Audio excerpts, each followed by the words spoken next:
6% के आसपास लाके कक्षा में टॉप 10 में आया। लगभग ये बात होगी 2005-06 के आसपास की बात, मुझे एग्जैक्ट ईयर ध्यान में नहीं है। उस समय मेरा और कॉन्फिडेंस बढ़ा। नहीं यार, एक कमजोर विद्यार्थी अगर प्रयोग करे, अपनी शक्तियों को थोड़ा जगा ले और ऐसा महसूस कर ले कि नहीं मैं भी कुछ कर सकता हूँ, मेरे अंदर वो ताकत है ना, मैं अपने आप को कमजोर मानता हूँ, क्लास में ठीक से ध्यान नहीं दे पाता, मुझे लगता है मैं नहीं कर सकता, ठीक है, उसके माइंड सेट को चेंज कर देंगे तो काम हो सकता है। ठीक है, जैसे मैं एक दूसरा एग्जांपल दूंगा।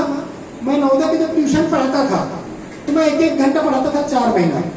एक और मैडम थी होली क्रॉस की, बहुत एक्सपर्ट थी इंग्लिश मीडियम में, और 3-3 घंटे 6 महीने पढ़ाती थी।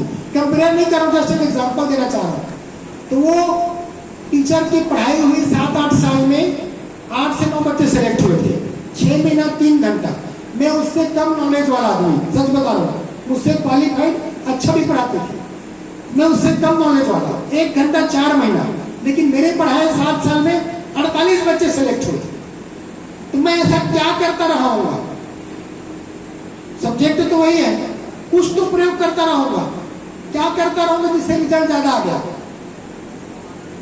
क्योंकि मेरे अंदर एक सेंटेंस लगा था कि टीचर वो अच्छा नहीं जो अच्छा पढ़ाता है, टीचर वो अच्छा नहीं जो केवल अच्छा पढ़ाता है, टीचर वो ज्यादा अच्छा है जो विद्यार्थी को पढ़ने के लिए तैयार करते हैं। तो मैं उन बच्चों को डेली शुरू का 5 मिनट माइंड प्रोग्रामिंग पढ़ने के लिए तैयार करना, आखिरी का 5 मिनट, और जान के आश्चर्य होगा 80-100 बच्चे आते तो उसमें से मोर देन 80% बच्चे घर में जाके 3 घंटा सेल्फ पढ़ते थे। रिजल्ट वो मेहनत से लाते थे, लेकिन उनके अंदर वो ललक पैदा करना वो हमारा काम है। टीचर का बड़ा काम है वातावरण तैयार करना। मेरा सौभाग्य, मैं एक स्कूल से जुड़ा हूँ जो दिल्ली में है, पुणे इंटरनेशनल स्कूल। आपको कभी भी मौका मिलेगा जिसको टीचिंग में इंटरेस्ट है, मुझे अच्छा लग रहा है कि मैं शिक्षक लोगों से शिक्षा की बात कर रहा हूँ, है ना, आपको मौका मिले तो स्कूल जाना, वहाँ हाईली क्वालिफाइड टीचर आएंगे, एक्सपीरियंस 10 साल के नहीं चलेगा, 5 साल एक्सपीरियंस नहीं चलेगा, बहुत पढ़े लिखे हो, डिग्री धारे हो नहीं चलेगा, बीएड हो सरकार की मजबूरी करके रख लेते हैं, ग्रेजुएट होने वो बोलते 12th पास, सबसे बेस्ट टीचर होते 12th पास, ताकि हम उसको यहाँ के लायक तैयार कर सके। अलग ही प्रयोग किया है। सीबीएसई में इंडिया में नंबर 1 स्कूल है। भारत देखिए, जापान सरकार एक देश में एक स्कूल चूज करती है पार्टनर स्कूल के लिए। तो भारत देश में पहले डीपीएस लोनीपुरम था। पिछले 8 साल से जापान सरकार ने पुणे इंटरनेशनल स्कूल को अपना पार्टनर स्कूल चूज किया। वहाँ के बच्चे हर साल जापान जाते हैं। जापान ने एक परमानेंट टीचर वहाँ बिठा रखा है, और वहाँ ज्यादा एक्सपीरियंस टीचर नहीं। वहाँ सीधा एक ही फार्मूला चलता है, टीचर का काम है वातावरण बनाना, गाइडेड डिस्कवरी, वेयर, है ना, teacher will create environment and student will discover the knowledge under the guidance of teacher. शिक्षक का काम है वातावरण बनाना, और उस वातावरण में विद्यार्थी खुद ही पनप लेगा, और वो काम करते हैं। उसके अलग अलग मेथड बना दिए हैं। और टीचर मतलब टीचर ज्यादा पढ़ाने का काम नहीं करते, वातावरण बना देंगे, ग्रुप बना है और बच्चे काम करते हैं। किसी क्लास में टीचर नहीं है, पिन ड्रॉप साइलेंट, बच्चे अपना काम करते रहते हैं। अलग अलग सिस्टम बना हुआ है। आपको देख के मजा आ जाएगा, आपको भी विजिट करना। 7-8 बार गए होंगे।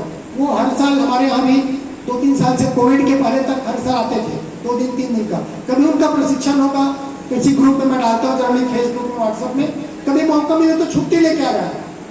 आपको मजा आ जाएगा उस व्यक्ति को सुन के, उन्होंने क्या प्रयोग किया है।